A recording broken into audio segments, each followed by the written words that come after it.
Tecno is expanding its Pova series with two new options, the Pova 7 and Pova 7 Pro.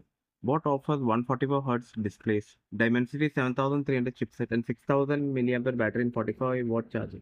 They share identical design, which is headlined by the Delta Light interface, a triangle strip around the camera island comprising of 104 LED lights. It acts as customizable notification status similar to that what is seen in past Nothing phones and interact with incoming calls, music, charging, or gaming. The Vanilla 7 opts for a 6.78-inch IPS LCD Full HD Plus display with 900 nits peak brightness. The Pro gets a nicer 6.78-inch AMOLED screen with a peak brightness of 4500 nits. Optical fingerprint scanner and 2340 Hz PWM dimming. Both panels have integrated 13 megapixels selfie cameras and are protected by Gorilla 7i. Tecno outfitted both of them with MediaTek Dimensity 7300 Ultimate chipset paired with 8 GB of RAM and 128 or 256 GB storage.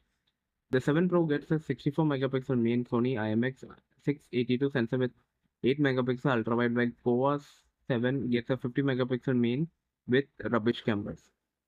Both phones boot Tecno HiOS 15 based on Android 15 and feature DeepSeek integration as well as Ella AI. The pair also shares the same 6000 mAh battery and 45-watt charger, though Pro adds 30-watt wireless charger as well.